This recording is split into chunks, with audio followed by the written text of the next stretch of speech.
Welcome to the Michigan Golfer Show.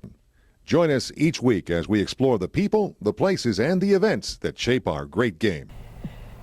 Hi, I'm Jennie McCafferty, and I'm at Manistee National Golf and Resort with W. Bruce Matthews III, sometimes known as Professor Matthews. We're going to talk about... No one ever called me professor. Okay. Oh, yeah, yes I did. Yes I did. Yes I did. Yeah, I forget that.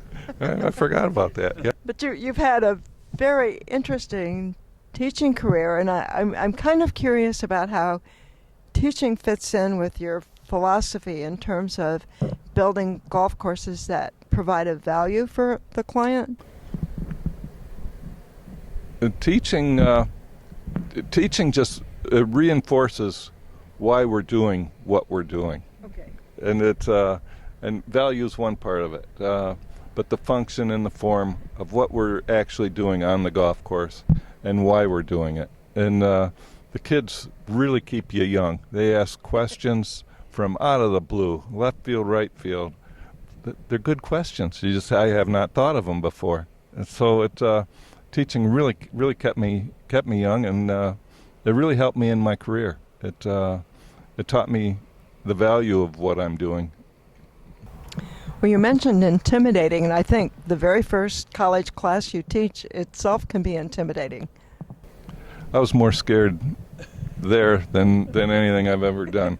I prepared my whole semester, and I was ready. And I prepared the first class 3 times, right up until the time that I taught it. And I walked in, and I was really scared. It was an interesting thing. I was out of my element, but I soon found it. The kids, the students, were very welcoming. So, were students people who want to become golf course architects, or did they represent other ideas? No, the program is through the crop and soil sciences, okay. Turf grass management. So most were going to become superintendents. So it's a background in golf course design. So when they go out after graduation, hopefully they've got a feel for it and know who to call when they have questions. Okay, superintendent. That's a really interesting idea. So if they're thinking superintendent, you're spending time on grass and sand, and what else? Drainage. Okay.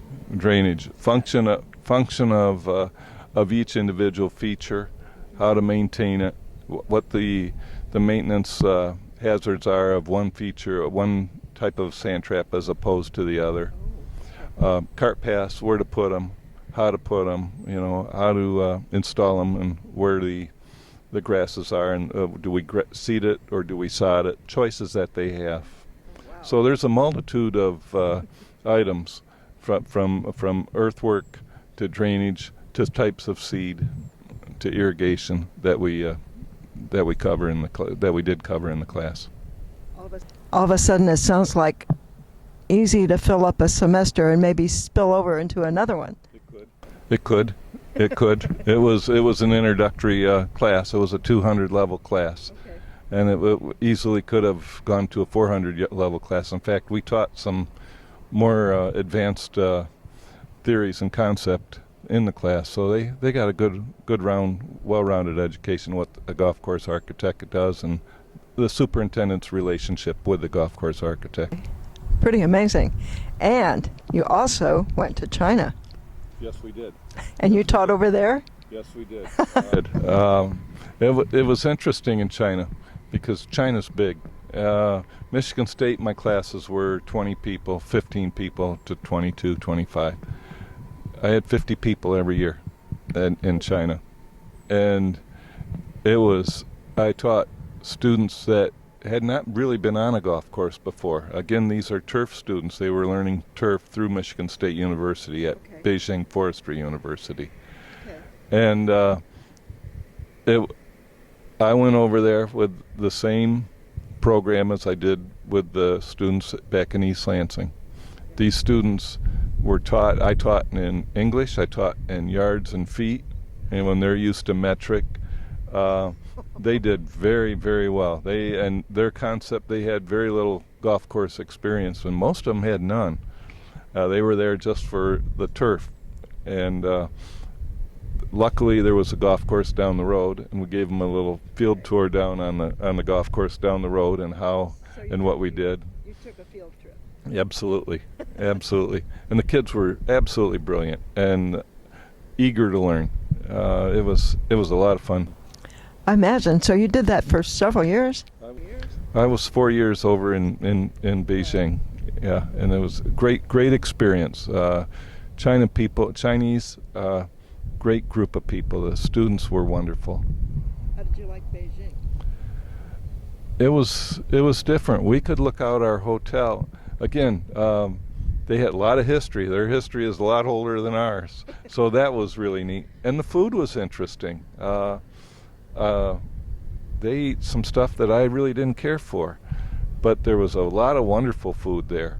And you'd look at Beijing, and I would look out my window. They had a lot of pollution. It's very unfortunate. And I'd look on a clear day, you could see 4 power plants within 3 miles. So they're just producing power to keep the people going. It's just a lot of people, and their infrastructure hasn't caught up with them yet, but they're working on it. But it's a tough deal over there for them on their infrastructure. Yeah. I agree with you about the Chinese people. I had a chance to be in Beijing for a little while myself, and people were absolutely delightful. Yeah. It was fun because the little kids, they didn't see very Americans, if at all. And then you'd be walking down the sidewalk, and the kid would be looking up at you like this, and all of a sudden walk into a pole, while he's staring at you. So it was unique being the blue-eyed guy in the crowd. The tall, blue-eyed guy. I was too. I was looking over every one of them.